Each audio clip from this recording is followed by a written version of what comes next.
తాకట్లో ఉన్న మీ బంగారాన్ని విడిపించి ఆ రోజు ఆన్లైన్ రేటుకి కొంటాం. Sharma gold company.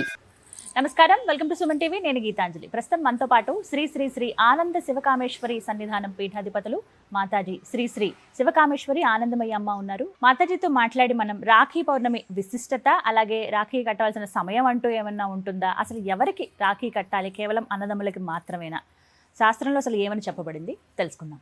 అమ్మ నమస్కారం. శ్రీమాత్రే నమః. శ్రావణ పూర్ణిమ, రాఖీ పూర్ణిమ శుభాకాంక్షలు. మీకు కూడా అమ్మా.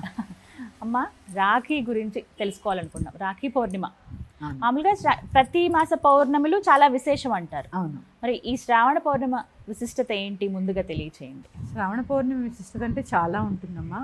ఎందుకంటే ఈ మాసం అంతా లక్ష్మీదేవిని పూజించుకుంటాము. చంద్రుడు ఆవిడ యొక్క సోదరుడు కదా, దాన్ని ఏమంటారు, అన్నా చెల్లెళ్ళు ఇద్దరిని కూడా పూజించుకున్నటువంటి మాసం.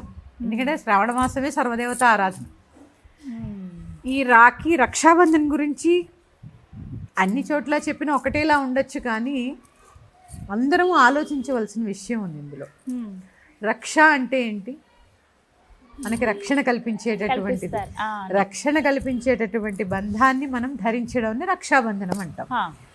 ఈ రక్ష ఆ ఒక్క రోజుకేనా, మళ్ళీ సంవత్సరం రాఖీ కట్టే వరకునా? ఇది కట్టేవాళ్ళు ఆలోచించాలి, కట్టించుకునే వాళ్ళు కూడా ఆలోచించాలి. ఎందుకంటే చాలా ఉత్సాహంగా ఉంటాం రాఖీ అనేసరికి. ఇక అన్నదమ్ములు ఉన్న వాళ్ళైతే ఇంకా ఉత్సాహంగా ఉంటారు. చక్కగా ఆ రోజు ఎప్పుడు పుట్టింటికి పంపిస్తారా ఇక్కడి నుంచి అని చెప్పి ఆడపిల్లలు ఇంకా ఉత్సాహంగా ఉంటూ ఉంటారు. ఇది ఈ రాఖీ పౌర్ణమి గురించి అందరికీ చాలా సంతోషం. ఆ సమయంలో అన్నదమ్ములు ఆప్యాయత, కలవడము, వీళ్ళింటికి వాళ్ళు వెళ్ళడము, ఇదంతా. ఎందుకంటే ఒక పండగని ఎలా సెలబ్రేట్ చేసుకుంటామో అలా రాఖీని కూడా మనం సెలబ్రేట్ చేసుకుంటాం. కానీ రక్షాబంధనం అనేది ఆ ఒక్క రోజుకే పరిమితమా? అన్నదమ్ముల యొక్క, అక్క చెల్లెల యొక్క అనుబంధము ఎప్పటికీనా? ఎందుకంటే అమ్మా, అనుబంధాలు చాలా తగ్గిపోతున్నాయి, తగ్గిపోతున్న రోజు. ఒక రకంగా చెప్పాలంటే ఆడపిల్లకి కష్టం వస్తే అక్కడికి వెళ్ళలేని పరిస్థితి, అన్నదమ్ములకి ఏదైనా కష్టం వస్తే వీళ్ళని అడగలేని ఆడపిల్లల్ని అడగలేని పరిస్థితి. ఇక్కడ ఏమవుతుంది అంటే ఈ అనుబంధాలన్నీ కూడా ఆర్థిక వనరులతోటి ముడిపడి ఉంటున్నాయి, ఫినాన్షియల్గా ముడిపడి ఉంటున్నాయి. ఎప్పుడైతే ఫినాన్షియల్గా ముడిపడి ఉంటున్నాయో ఈ ఆర్థిక సంబంధాలన్నీ కూడా బలహీనమైపోతున్నాయి. అందుకని రక్షాబంధన్ చేసుకోవద్దని నేను చెప్పట్లే, ఆ రక్షాబంధన్కి ఇంకా విలువ ఇవ్వాలని చెప్తున్నాను. అంటే ఇక్కడ రకరకాలుగా చూస్తూ ఉంటాం. అంటే మామూలుగా నేను అడగాలనుకున్నా, శాస్త్రంలో అసలు ఇలా ఉందా అమ్మా? అంటే ఎప్పటి నుంచో ఉందమ్మా, ఉంది. అంటే ఇంద్రుడు, మీరు అన్నారు ఇప్పుడు అక్క చెల్లెళ్ళే కట్టుకోవాలా.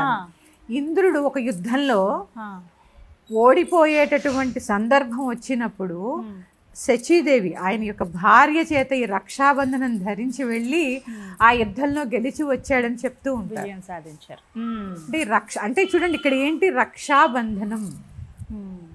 భార్యాభర్తలు ఉన్నాము, ఆయనకి నేను రక్ష, నేను ఆయనకి రక్ష, మన ఇద్దరం మళ్ళీ ఎవరికి రక్ష?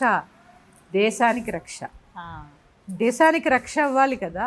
అంటే భక్తి అనే కోణం ఏదైతే ఉందో ఈ భక్తిలో దేశభక్తి కూడా ఉంది. ఇది అందరూ గ్రహించగలగాలి. అసలు ఈ దేశంలోనే మనం పుట్టకపోయి ఉంటే ఈ ధర్మం గురించి ఇంత తెలుసుకునే వాళ్ళం కాదు. నిజం. అందుకని చాలా భారతదేశంలో పుట్టడము, ఇలాంటి ధర్మంలో పుట్టడము నిజంగా నా పూర్వజన్మ సుకృతం. అందుకని నువ్వు నాకు రక్ష, నేను నీకు రక్ష, ఏదైనా అవసరమైతే మన ఇద్దరం దేశానికి రక్ష. ఇది అన్నదమ్ములే కట్టుకోవాలా? ఇప్పుడే చెప్పాను, ఇంద్రుడికి ఆయన భార్య కట్టింది అని చెప్పి. పరస్పరం ఒకరికి ఒకరు ఎవరైతే రక్షగా ఉంటారో కట్టుకోవచ్చు.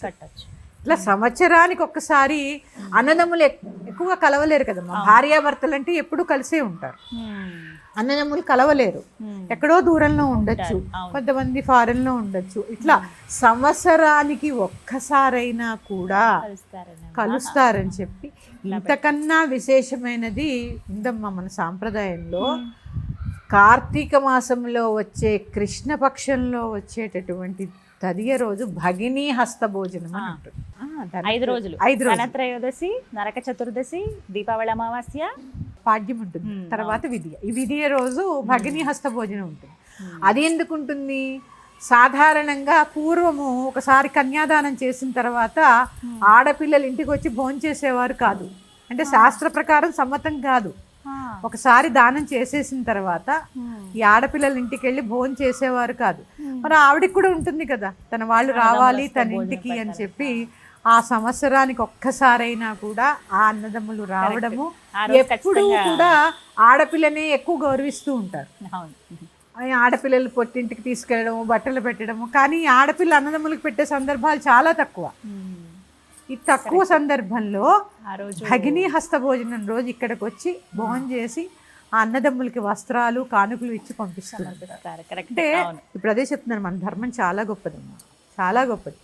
ఈ రక్షాబంధన్ అనేది ఎల్లప్పటికీ రక్షగా ఉండాలి.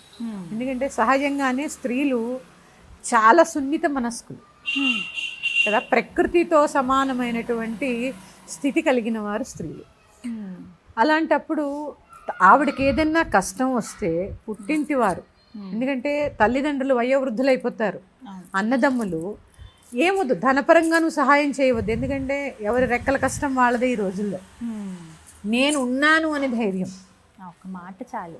నెలకొక్క పలకరింపు, ఎలా ఉన్నారమ్మా, ఒక్క పలకరింపు. తను చేయలేకపోవచ్చు, ఎందుకంటే ఎన్నో పని ఒత్తిళ్ళు, అత్తమామలు, పిల్లలు, తన కుటుంబ బాధ్యతలు తనకి చాలా ఉండవచ్చు.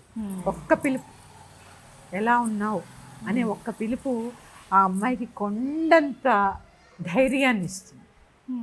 ఇది నేను చెప్పేది అదే అమ్మ, రక్షాబంధనం అంటే ఏదో ఒక రోజుతో అనుబంధం పెనవేసుకునేది కాదు, ఎల్లప్పటికీ కూడా అనుబంధంతోనే ఉండాలి. ఈ రక్షాబంధనం అనే పర్వదినాన్ని జరుపుకుంటూ, ఎందుకంటే ఇది పండగ కదా, ఇప్పుడే చెప్పాం పర్వదినం అని, ఈ పండగని జరుపుకుంటూ ఎప్పుడూ కూడా ఇలాగే ఉండాలి అని చెప్పి మనస్ఫూర్తిగా ఒకళ్ళకొకళ్ళు ప్రామిస్ చేసుకోవడమే ఈ రక్షాబంధనం. కానీ ఈ రోజుల్లో చూస్తున్నాం కదమ్మా, అంటే ఇంతకు ముందు మామూలుగా ఇలా తాడు, ఇలా దారం వీటితో ఉండేవి, తర్వాత రకరకాలుగా మారాయి, వెండివి, బంగారు రాఖీలు, ఇలా రకరకాలుగా వచ్చేసినాయి. అదే అమ్మా, ఇప్పుడు అక్క చెల్లెళ్ళు కూడా తమ్ముడికి వెండి రాఖీ కట్టామా, బంగారు రాఖీ కట్టామా అనే తప్ప, నేను ఇది కట్టాను వాళ్ళు ఏమి ఇస్తారు, ఈ కాన్సెప్ట్లోనే పండగ అంతా వెళ్ళిపోతుంది. కానీ ఈ మళ్ళీ తిరిగి ఇవ్వటం బహుమానం, ఈ డబ్బులు కానీ ఈ ఆచారం ఎందుకు వచ్చిందమ్మా? అది కూడా ఆడపిల్లలకి ఏదైనా పెట్టడం పసుపు కుంకుమ సాంప్రదాయం కదమ్మా. ఆడపిల్లల్ని ఎప్పుడు గుట్టి చేతులతో పంపించారు కదా, ఎందుకంటే ఆడపిల్ల ఆ ఇంటికి మహాలక్ష్మి అనుకుంటారు కాబట్టి అక్క చెల్లెళ్ళని చక్కగా పసుపు కుంకుమ ఇచ్చి వాళ్ళ శక్తి కొలది పంపిస్తూ ఉంటారు. వాళ్ళు తృప్తిగా ఇవ్వాలి, వీళ్ళు ఇచ్చినది దాంతో తృప్తి పడాలి, అప్పుడే వాళ్ళకి మంచి ఆశీస్సులు లభిస్తూ ఉంటాయి. ఎప్పటికీ ఏం పెట్టినా పెట్టకపోయినా చెప్తున్నాను, ఇప్పుడు అదే చెప్తున్నాను, అనుబంధం అనేది ఎప్పటికీ ఒకేలాగా ఉండాలి. ఎందుకంటే ఒక తల్లి గర్భంలోంచి వచ్చిన వాళ్ళం, కరెక్ట్. ఎందుకంటే తన భర్తని తను ఎన్నుకోవచ్చు, కానీ తన అక్క చెల్లెల్ని, అన్నదమ్ముల్ని భగవంతుడి కృప చేత ఒకే తల్లి గర్భం నుంచి పుడతాం, దాన్ని రక్త సంబంధం అంటాం. అందుకని ఎల్లప్పుడూ కలిసి ఉండాలి ఈ అనుబంధం. రక్షాబంధనం చేసుకుంటూ ఒకళ్ళని రక్ష అని చెప్పుకుంటూ, ఆడపిల్లలకి మగపిల్లల రక్ష, అన్నదమ్ముల రక్ష, అన్నదమ్ములకి ఆడపిల్లలు రక్ష. ఇప్పుడు సోదరులు లేని ఆడపిల్లల పరిస్థితి ఏంటి మరి? వారు ఎవరికి కట్టచ్చు రాఖీ? ఎవరైతే మిమ్మల్ని అక్క చెల్లెళ్ళ భావిస్తూ ఉంటారో వాళ్ళకి కట్టచ్చు, లేదా ఇప్పుడు కొంతమంది తండ్రికి కడుతూ ఉంటారు. ఇంటిలో మగపిల్లలు లేని వాళ్ళు తండ్రికి కడుతూ ఉంటారు. కొన్ని సాంప్రదాయంలో లేదు, అక్క చెల్లెళ్ళు కూడా కట్టుకుంటూ ఉంటారు రాఖీ. అలా కూడా అందుకే అంటే కొన్ని నేను చూసానమ్మా, కృష్ణయ్యకి రాఖీ కడతారు కొంతమంది, వినాయకుడికి కడుతూ ఉంటారు రాఖీ. అవును, ఎందుకంటే వినాయకుడు నిజంగా కూడా మనకు అన్నగారు. ఎందుకంటే వాగర్ధావివ సంపృక్తో వాగర్ధ ప్రతిపత్తయే జగతః పితరో వందే పార్వతీ పరమేశ్వరు. మనకి మొత్తం జగత్తంతటికీ కూడా జగత్పిత, జగత్తంతటికీ కూడా తల్లి అమ్మ. అందుకని చూసుకుంటే మనకి కార్తికేయుడు, చక్కగా వినాయకుడు ఇద్దరు అన్నగారులే, వాళ్ళకు కూడా కట్టచ్చు. భగవంతుడికి రాఖీ కట్టేటటువంటి అదృష్టం రక్ష కదా. అదే చెప్తున్నానమ్మా, ఇది రక్షాబంధనం అంటే రక్ష, నేను నీకు రక్షగా ఉన్నాను అని చెప్పి ఒక బంధనం కట్టుకోవడం. అది ఒక రోజుతో కాదు, ఎల్లప్పుడూ కొనసాగాలి ఆ ప్రేమానుబంధం అనేది. చాలా చక్కగా చెప్పారు. అంటే కొత్తగా తెలుసుకోవాల్సిన విషయాలు పండగ అంటే కేవలం ఈ విధంగా రాఖీ కట్టేయటం ఇలా. ఎందుకంటేనమ్మా విలువలతో కూడినవే పండుగలు, ఆ విలువల్ని ఎప్పుడూ మనం కాపాడాలి. అసలైన అంతరార్థం పరమార్థాలు ఏంటనేవి తెలిస్తే పండక్కి అప్పుడు ఇంకా చక్కగా ఆనందంగా జరుపుకుంటాం. సంతోషమా? శ్రీమాత్రే నమః. శ్రీమాత్రే నమః.